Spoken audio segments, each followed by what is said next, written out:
Hello friends, അസ്സാം വലൈക്കും. ഇന്ന് നമുക്ക് ബീഫ് വരട്ടിയതുണ്ടാക്കാം.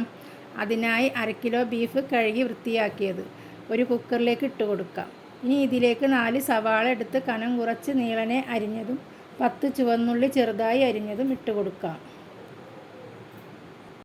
ഇനി കുക്കറിലേക്ക് 1/4 ടീസ്പൂൺ മഞ്ഞൾപ്പൊടി,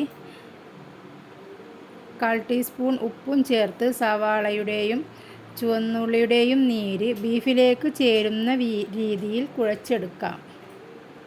ഇനി ഇതിലേക്ക് 1 ഗ്ലാസ് വെള്ളം ഒഴിച്ച് നന്നായി മിക്സ് ചെയ്യാം. ഇനി കുക്കർ അടച്ച് വെച്ച് 8 വിസിൽ വരുന്നത് വരെ ചെറുതീയിൽ വേവിക്കാം. ഇനി മസാലപ്പൊടികൾ റെഡിയാക്കാം. അതിന് തീ കുറച്ച് വെച്ച് നമുക്ക് ചീനച്ചട്ടി അടുപ്പിൽ വെച്ച് അതിലേക്ക് പെരുംജീരകം 1/4 ടീസ്പൂൺ ഇട്ട് നന്നായി വറുത്തെടുക്കാം.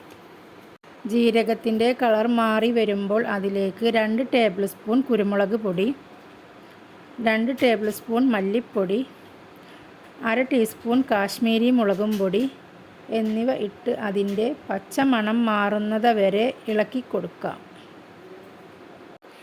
പ്രത്യേകം ശ്രദ്ധിക്കണം, മസാലപ്പൊടികൾ എപ്പോഴും വറുത്തെടുക്കുമ്പോൾ ലോ ഫ്ലെയിമിലേക്ക് തീ മാറ്റി കൊടുക്കണം. 1/4 ടീസ്പൂൺ ഗരം മസാലപ്പൊടി കൂടി ചേർത്ത് നന്നായിട്ട് ഇളക്കി കൊടുക്കാം. ചീനച്ചട്ടി അടുപ്പിൽ വെച്ച് ചൂടാകുമ്പോൾ വെളിച്ചെണ്ണ ഒഴിച്ചു കൊടുക്കാം. വെളിച്ചെണ്ണ ചൂടാവുമ്പോൾ അതിലേക്ക് വെളുത്തുള്ളി, ഇഞ്ചി, പച്ചമുളക് പേസ്റ്റ് നന്നായി മിക്സ് ചെയ്ത് കൊടുക്കാം. അതിൻ്റെ പച്ചമണം മാറുന്നത് വരെ വഴറ്റി കൊടുക്കാം. ഇതിൻ്റെ പച്ചമണം മാറുമ്പോൾ 4 തക്കാളി ചെറുതായി അരിഞ്ഞത് ചേർത്ത് ഒന്നുകൂടി നന്നായി ഇളക്കി കൊടുക്കാം. ശേഷം ഒരു മൂടി എടുത്ത് അടച്ചു വെച്ച് വേവിക്കാം. 2 മിനിറ്റിന് ശേഷം മൂടി തുറന്ന് അതിലെ തക്കാളി ഒന്ന് ഉടച്ചു കൊടുക്കാം. ഇനി ഇതിലേക്ക് നമ്മൾ വറുത്ത് വെച്ച മസാലപ്പൊടികൾ ചേർക്കാം. തക്കാളിയിലേക്ക് നന്നായി മസാലപ്പൊടികൾ പിടിക്കുന്നത് വരെ ഇളക്കി കൊടുക്കാം. ഇനി നമുക്ക് വേവിച്ച് വെച്ച ബീഫ് വെള്ളത്തോടെ ഇതിലേക്ക് ഒഴിച്ചു കൊടുക്കാം.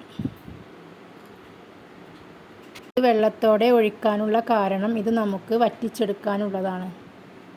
ഇനി മസാലയും ബീഫും സെറ്റ് ആവുന്നത് വരെ ഇളക്കി ഇതിലെ വെള്ളം വറ്റിച്ചെടുക്കാം. ഇതിനിടെ മസാലപ്പൊടികൾ എല്ലാം കറക്റ്റ് ആണോ എന്ന് നമുക്ക് നോക്കാം. ഉപ്പ് കുറവുണ്ടെങ്കിൽ ലേശം ഉപ്പ് ചേർത്ത് കൊടുക്കാം. എനിക്ക് ഇവിടെ ബീഫിൽ കുറച്ച് ഉപ്പ് കുറവുള്ളതുപോലെ തോന്നിയപ്പോൾ ഞാനിതിൽ 1/4 ടീസ്പൂൺ ഉപ്പ് ചേർത്ത് കൊടുക്കുന്നുണ്ട്. ഇനി ബീഫ് നന്നായി വറ്റി വരുമ്പോൾ 2 തണ്ട് വേപ്പില ഇട്ട് കൊടുക്കാം. ബീഫ് വരട്ടിയത് റെഡി. ഇഷ്ടമായാൽ ലൈക്ക് ചെയ്യൂ, സബ്സ്ക്രൈബ് ചെയ്യൂ.